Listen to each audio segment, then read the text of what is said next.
Saúde, agora oferecimento do Hospital Fornecedores de Cana, aqui de Piracicaba.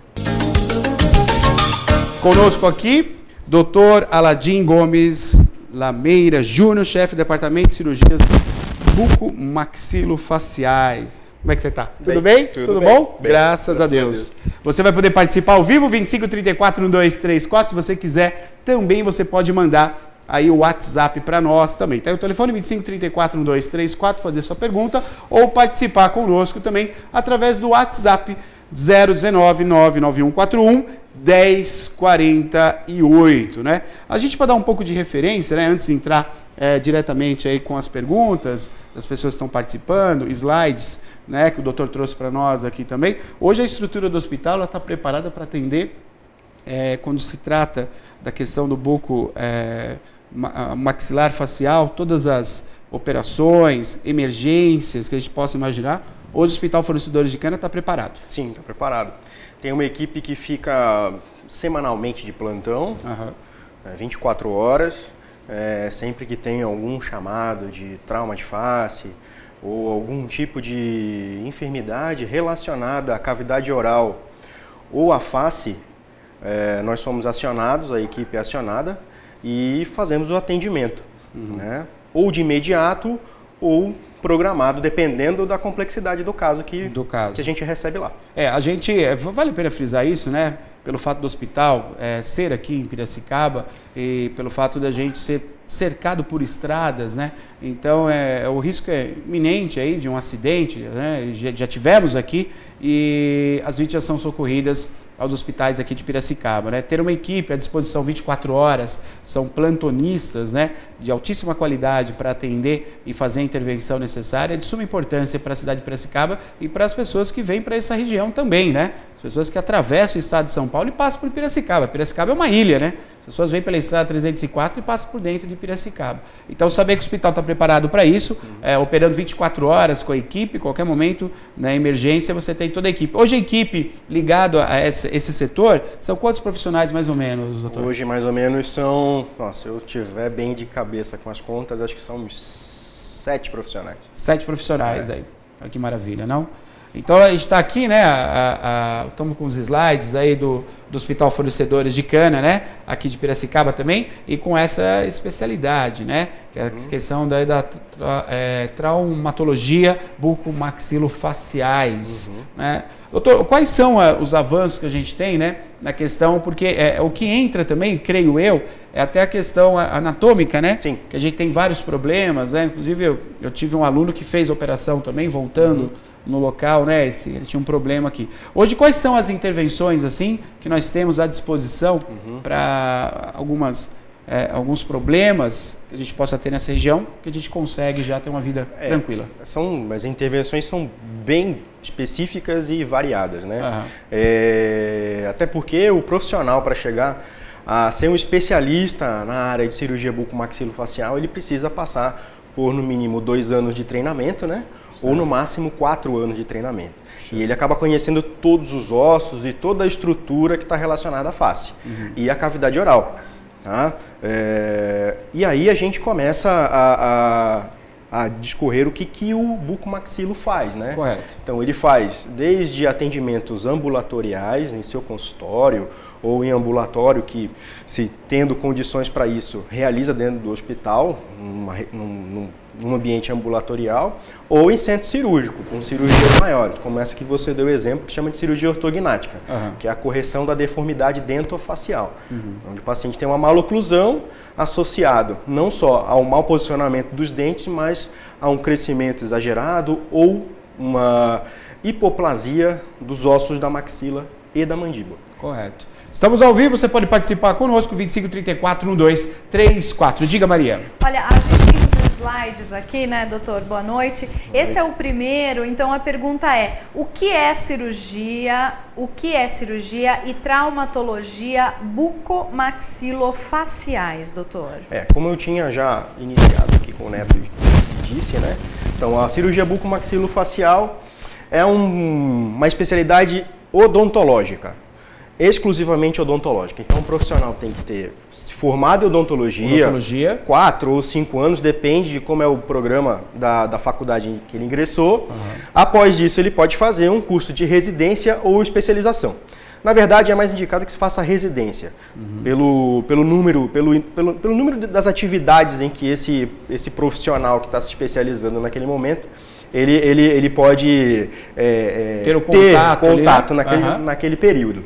Então, ele é um profissional de odontologia que realiza em ambiente hospitalar por um período que varia de treinamento, que varia de 2 a 4 anos. E pode atuar no consultório ou no hospital. E daí a gente vai ver as outras modalidades, né? O que nós fazemos vem na sequência dos slides aí. Vamos lá. Então tá aqui o próximo, olha, seria a área de atuação, que no caso aqui, traumas da face, doutor. Eu não sei se dá para observar bem aí nessa tomografia de reconstrução. Se quiser chegar mais perto, a gente pode mostrar o Lucas. Pode só indicar. Aí, pronto. Então, tá isso aqui é uma tomografia, onde houve a reconstrução da face, né, do crânio da face. E esse paciente teve um trauma na região do zigoma, trauma de maxila, mandíbula. Aqui, é isso que a gente está observando? Essa região aqui, ó, onde tem essa fenda, aqui na mandíbula, tá? Aqui também tem um outro tipo de fratura facial e essas situações nós atendemos dentro dos hospitais fornecedores de cana. Correto. Tratamos, se for necessário, de imediato, mas se não, porque muitas das vezes, como você mesmo citou, acidentes automobilísticos de grande magnitude, quando esse acidente tem um impacto direto na face, pode acometer não só a face, mas o crânio. E esse paciente tem outras... A prioridade seria primeiro... A parte neurológica, a parte ou respiratória, porque às vezes tem um trauma de tórax, e assim vai. E a gente acaba entrando por último, quando o paciente está estabilizado, para reduzir essas fraturas, né? A gente perguntar uma coisa para você a respeito disso. A gente está vendo aqui a radiografia, né? Por curiosidade mesmo, e ver o trabalho que é um trabalho de reconstrução, né? Acaba sendo... É um artista, né? Tem que refazer. Nesse caso aqui houve o trauma. Há casos que a perda também do osso. Sim. E como é que faz nesse caso, doutor? Como é que...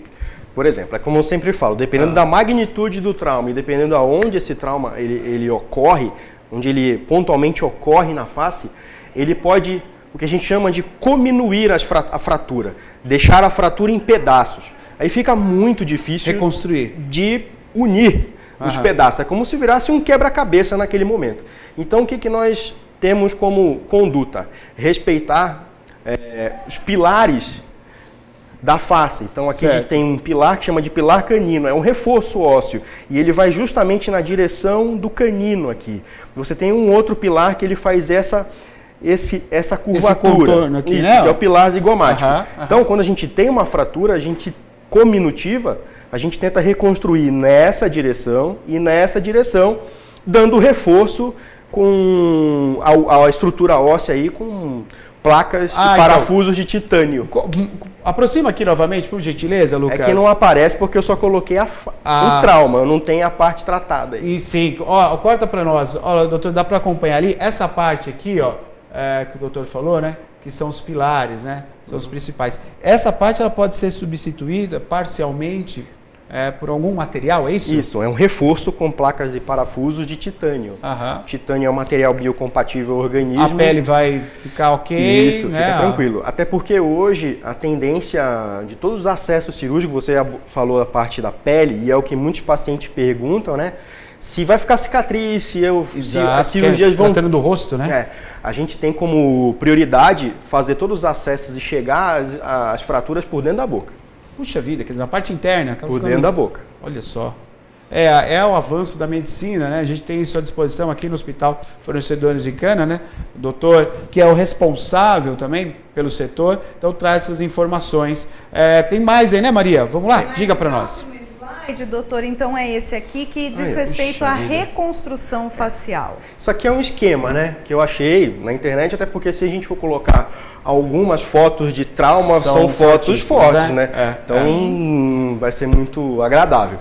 Mas isso aqui é um esquema, digamos que esse paciente sofreu um trauma severo, houve separação da maxila, separação da mandíbula, do zigoma, do osso que compõe a lateral da cavidade nasal aqui, e aí você faz toda a reconstrução dessa estrutura, como eu disse anteriormente, utilizando placas e parafusos no esquema, que são esses pontinhos enegrecidos aqui. Tá dando para ver no retorno, né, doutor? Isso aqui, ó, é isso, né? Olha lá, como a gente pode acompanhar aqui, o Lucas está aproximando, né?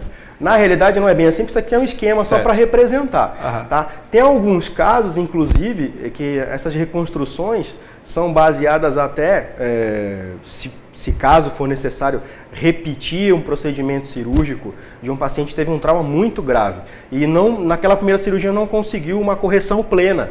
Então esse paciente precisa de uma cirurgia mais para o refinamento estético. Certo. E aí o que a gente faz? A gente utiliza como instrumento tomografia. Essa tomografia, ela copia o lado bom para o lado enfermo. Para poder reconstruir. Isso, e aí ele produz um protótipo, e esse protótipo a gente consegue pré-moldar as placas nele, ou em alguns casos até reconstruir partes que houveram perdas, por exemplo, na calota craniana, fraturas de frontal.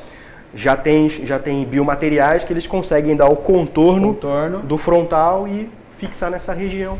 E aí fica praticamente aí com uma, né, com fica praticamente 100%. 100%.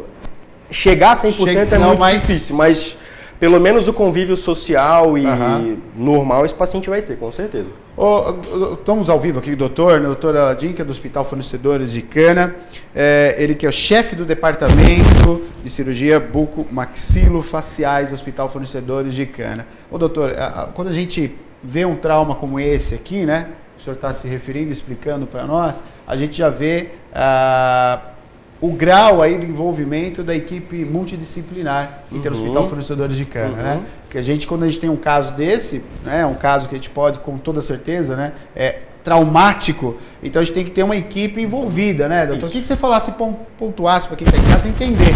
A gente está falando da atividade do setor, né, que o Aladim é responsável, que é o chefe do setor, mas aí você tem todos os chefes de todos os setores, porque eu creio que num caso desse, você envolve vários profissionais. Então, supondo que um caso desse tenha ocorrido, né?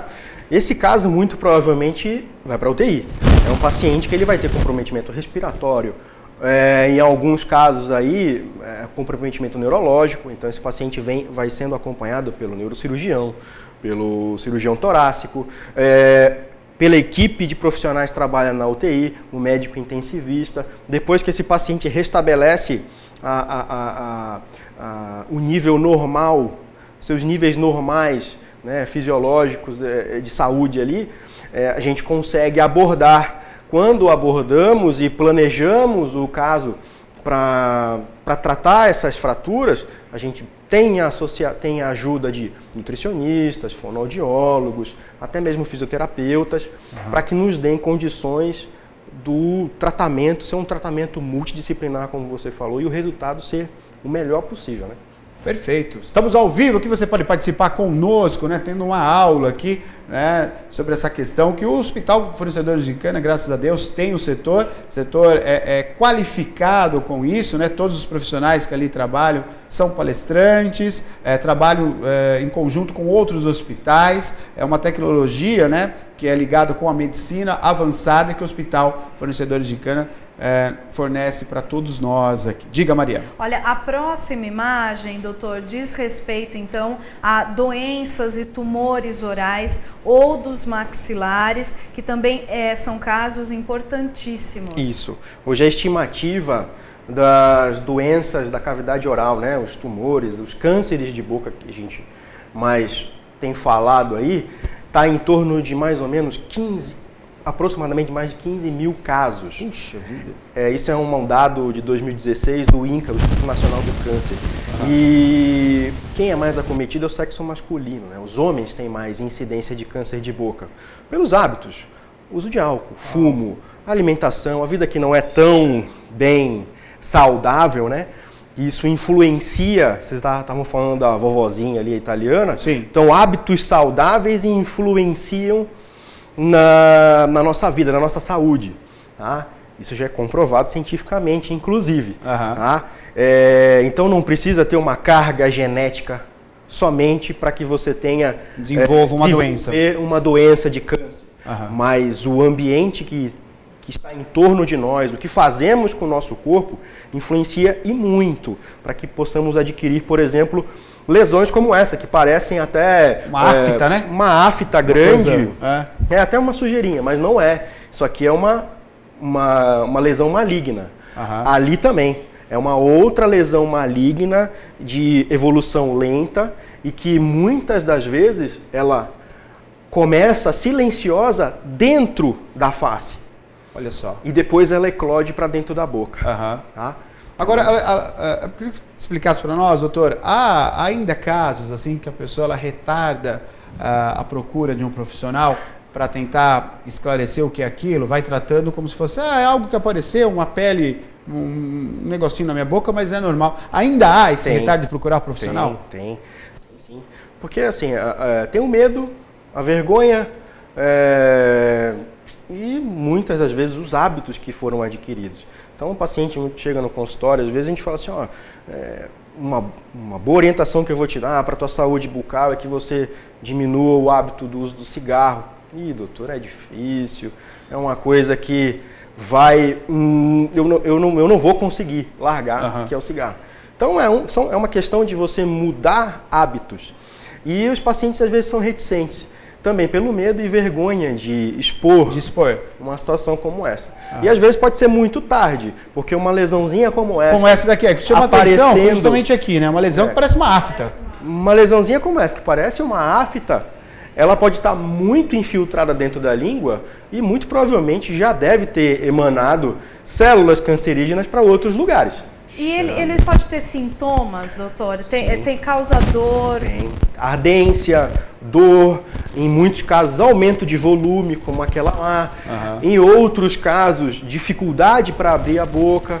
Então é importante que quando o paciente identifique algo diferente, algo que está fora da normalidade na cavidade oral, ele precisa procurar um médico, um oncologista ou o próprio cirurgião dentista, para que eles possam, se não dar uma condução ao caso, encaminhar para alguém que seja qualificado para tratar.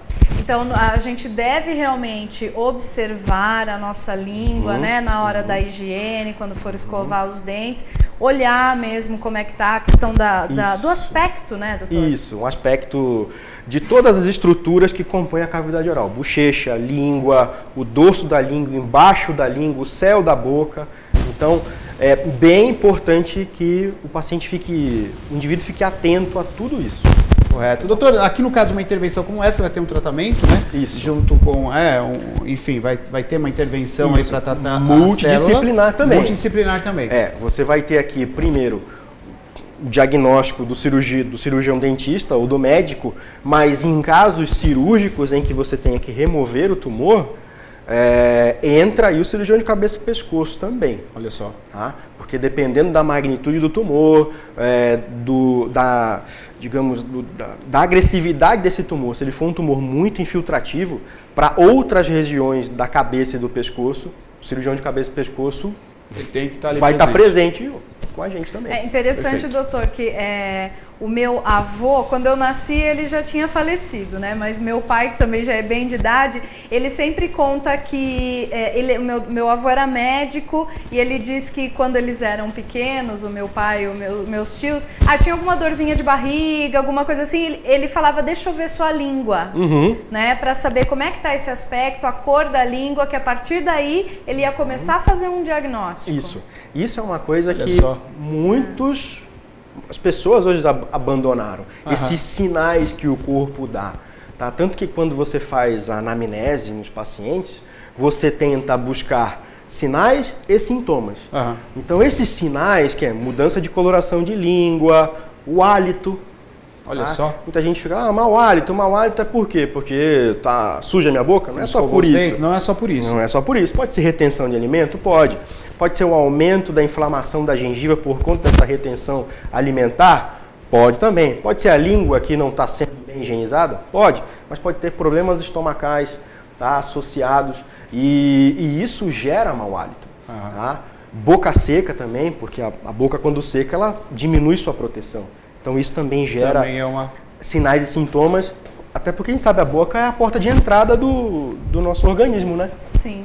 Olha, estamos ao vivo aqui no quadro Saúde, agora oferecimento do Hospital Fornecedores de Cana aqui de Piracicaba. Toda sexta-feira tem um profissional aqui, né, do Hospital Fornecedores de Cana, esclarecendo dúvidas e dando uma aula, né, para todos nós, aí, uma aula de saúde para todos nós. É uma colaboração direta do Hospital Fornecedores de Cana, que há 5 anos tem esse quadro no nosso programa e ajuda diretamente muitas pessoas, não só de Piracicaba, mas de Limeira, que assistem o programa Piracicaba Agora, de Santa Bárbara, de Saltinho, de Rio das Pedras, todos sintonizados aqui no nosso programa. E aí chegou uma pergunta, então, pelo WhatsApp com a Maria, né, Maria? Diga lá. Na verdade, doutor, chegou a pergunta lá pela nossa transmissão ao vivo, pelo Facebook. É o Jefferson Simões que está acompanhando pelo Facebook a gente também. E ele pergunta, se quiser colocar... Foi lá, Bruno. Bruno, as escovas que têm a função de limpeza da língua interfere em algum desses problemas, doutor?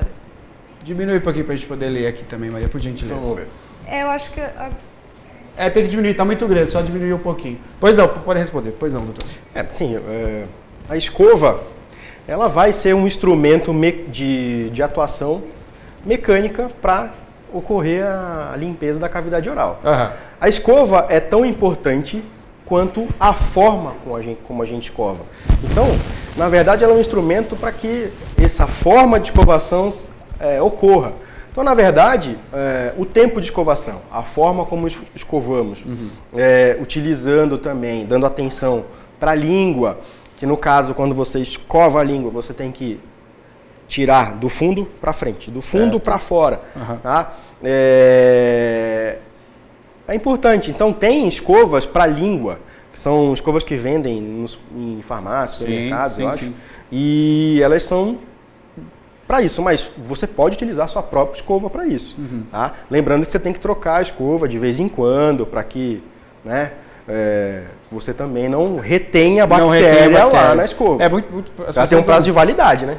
Então as pessoas não sabem disso. Então quem foi que participou aqui, Maria? Foi o Jefferson Simões, que está acompanhando lá a transmissão pelo Facebook, Neto. Tá aí então, legal, não? Muito obrigado, viu? Muito obrigado pela participação. E aí, doutora, só lembrando disso, né, entrando um pouquinho mais esse cuidado com a questão, é um detalhe que a gente tem que chamar a atenção de quem está em casa também, a questão da escova e o modo que se escova também, porque às vezes pode ferir a boca, né? Pode machucar. Eu tenho um amigo que ele falava, eu tô com uma dor aqui, não consigo comer, e a gente não prestava atenção. Mas toda vez ele reclamava disso. Até que um dia um outro amigo perguntou, todo dia você está com dor? Aí o que está acontecendo? E ele escovava, ele feria a gengiva, né? Uhum. Isso pode ocasionar uma doença por conta de ferir a gengiva? Como é que funciona isso? Muito difícil um trauma causar algum tipo de lesão cancerígena. Muito difícil. Tem que ter... talvez uma tendência, mas é muito difícil isso acontecer. Perfeito. É muito difícil. Vai formar afta, vai formar uma lesão ulcerosa, outras lesões ulceradas ali, mas gerar câncer de boca é bem difícil mesmo. Perfeito. Tem uma pergunta pelo WhatsApp, então? Pode abrir para nós? Vai lá. Tem diga. Sim, olha, a pergunta... Porque a gente está aberto lá, Ana, mas a pergunta é do seu Aloysio, doutor. Ele diz, quem usa prótese, quais os cuidados que deve ter nesse caso? Os cuidados normais de quem tem os dentes. Tem que higienizar a boca, normalmente, como se tivesse todos os dentes, tá? Só que com mais cuidado, porque você vai ter que ter contato com a gengiva e manter a prótese muito bem higienizada, muito bem limpinha, tá? Sempre que acordar, comer e antes de dormir. Então, os hábitos são os mesmos para quem tem e para quem usa a prótese, para quem tem os dentes naturais e para quem usa a prótese. Perfeito, então. Tá aí. Aquela historinha de colocar dentro do copo d'água não rola, né, doutor? É bom a gente esclarecer, né? Como é que funciona? O ideal tem um líquido, produto, que você pode colocar misturado com água e deixar a ali prótese por um tempo para ela fazer uma limpeza melhor. Tá certo, então. Diga, dona Maria, fale. Neto, chegamos ao final então da participação do doutor. A gente quer agradecer, viu, doutor? Foram informações aqui importantíssimas, né? O pessoal que está acompanhando tanto pela internet quanto pelos nossos canais. Acho que foi de grande valia aí para todos. E aí fica o recado, né, doutor, de procurar um médico, né, passar pelo dentista, pelo profissional, né, todos os dentistas têm aí sim a capacidade de reconhecer alguma coisa e encaminhar então para um profissional da área, né, um profissional da área de buco maxilo para poder analisar melhor. O importante é procurar um dentista. Isso, né? É importante procurar o dentista e todos fiquem à vontade de nos procurar. Nós temos um ambulatório que funciona lá no Centro Médico do Hospital dos Fornecedores de Cana, todas as quintas-feiras, das 9 até mais ou menos 10, 10 e meia, dependendo da demanda de pacientes. Da demanda de pacientes. Tá certo, então. Muito obrigado, viu? Muito obrigado você que está assistindo também. A gente vai para o intervalo. Doutor, mais uma vez, prazer recebê-lo aqui. Eu que agradeço. Em breve, novamente. Muito obrigado pelo material esclarecedor, viu? Muito obrigado. Você acompanhou, então, o quadro Saúde Agora, oferecimento do Hospital Fornecedores de Cana, aqui de Piracicaba.